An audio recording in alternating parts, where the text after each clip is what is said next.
கிறிஸ்துவோடு நாம் லெந்துகால தியானங்கள் 37. தைலாபிஷேக நாள். வேதம் மத்தேயு 26 அதிகாரம், மார்க்கு 14 அதிகாரம். ஒரு ஸ்திரீ விலையேற பெற்ற நளதம் என்னும் தைலத்தை ஆண்டவர் மீது ஊற்றினாள். தியானம். இதிலிருந்து நாம் 3 காரியங்களை பார்க்க இருக்கிறோம். முதலாவதாக, விலையேற பெற்றதை ஆண்டவருக்கு கொடுக்க வேண்டும். இரண்டாவதாக, நற்கிரியைகளை செலுத்த வேண்டும்.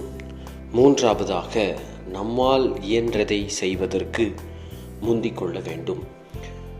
முதலாவதாக நாம் பார்க்கும் பொழுது, அந்த ஸ்திரீ விலையேற பெற்ற தைலத்தை ஆண்டவர் மீது ஊற்றினாள். மேலும் அவள் தன்னுடைய மனதில் இருந்த எல்லா கவலைகளையும் ஊற்றினாள்.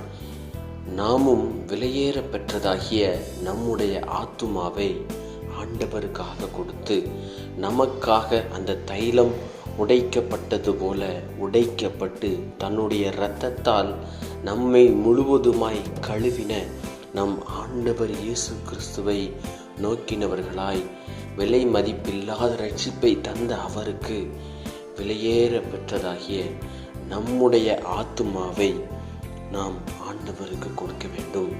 நம்முடைய ஆத்துமாவில் எப்படிப்பட்ட சிந்தனைகள் இருக்கிறது? ஆண்டவருக்கு பிரியமான காரியங்களை யோசிக்கிறோமா? நமக்கு பிரியமான காரியங்களை யோசிக்கிறோமா? நமக்காக தன்னையே உடைத்து தந்த நம் ஆண்டவரை நாம் நினைவு கூறுகிறோமா? அவருக்காக நாம் எதை செய்து கொண்டிருக்கிறோம் என்று சொல்லி யோசிக்க வேண்டும். இரண்டாவதாக, பணத்தை விட நற்கிரியைகளை ஆண்டவர் விரும்புகிறார். ஆம், அந்த ஸ்திரீ அந்த தைலத்தை ஊற்றிய பொழுது, இதை விற்று தரித்திருக்க கொடுக்கலாமே என்று சொல்லும் பொழுது, இவள் என்னிடத்தில் நற்கிரியைகளை செய்தாள் என்று சொல்லி ஆண்டவர் சொன்னார். இன்று நாம் அநேக நேரங்களில் எப்படியாலும் வாழ்ந்து விடலாம், காணிக்கை கொடுத்தால் போதுமானது, பிறருக்கு உதவி செய்தால் போதுமானது, என் தேவன் என்னை அங்கீகரிப்பார் என்று சொல்லி நாம் நினைக்கிறோம். ஆனால் அந்த காயினை போல ஆண்டவர் நம்முடைய காணிக்கைகளை அங்கீகரிக்க மாட்டார்.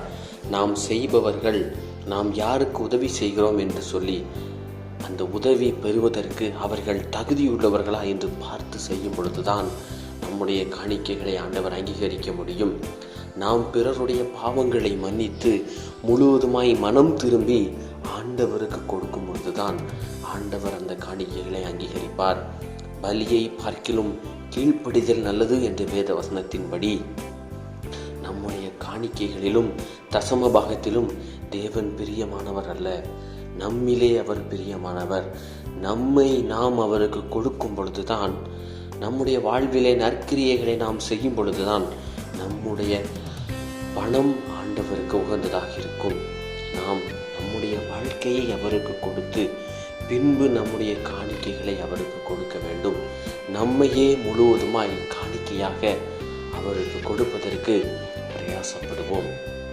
மூன்றாவதாக, தன்னால் இயன்றதை செய்தால் அவள் முந்திக் கொண்டாள். அவள் சொன்னது உலகமெங்கும் பிரசங்கிக்கப்படும் என்று சொன்னதின்படி இன்று நாம் அந்த ஸ்திரீயை குறித்து பார்க்கிறோம். அவள் தன்னால் இயன்ற காரியத்தை செய்வதற்கு முந்திக் கொண்டாள். நாம் நம் தேவனுக்காக எதை செய்கிறோம்? நாம் அதை முந்திக் கொள்கிறோமா? தேவனுடைய காரியங்களில் முதன்மையாய் நாம் ஈடுபடுகிறோமா என்று சொல்லி யோசித்து பார்ப்போம். உலக பிரகாரமான காரியங்களில் எவ்வளவோ நாட்டம் இருக்கும். தேவனுக்கான காரியங்களில், வேத வாசிப்பில், ஜெபத்தில், அந்யோன்ய ஐக்கியத்தில், தேவனுக்கு பிரியமாக அவருக்கு உகந்தவர்களாக நாம் நம்மை அவருக்கு கொடுப்பதற்கு முந்திக் கொடுக்கிறோமா என்று சொல்லி யோசித்து பார்த்து இந்த நாளிலும் நம்மையே அர்ப்பணிப்போம். ஜெபம். அன்பின் பரலோக பிதாவே, இந்த நாளிலும் எங்கள் உள்ளத்தில் உணர்ந்தவர்களாய் எங்களையே முழுவதுமாய் உம்மிடம் அர்ப்பணிக்கிறோம். எங்கள் உள்ளத்தை உடைத்து எங்கள் ஆத்துமாவை உமக்கு தருகிறோம். எங்களை முதன்மைப்படுத்தி எங்களுடைய காணிக்கைகளை அதன் பின்பதாக கொடுக்கிறோம். எங்களால் இயன்றதை செய்வதற்கு முந்திக் கொள்கிறோம் என்று சொல்லி உம்மிடம் கெஞ்சி பற்றாடுகிறோம்.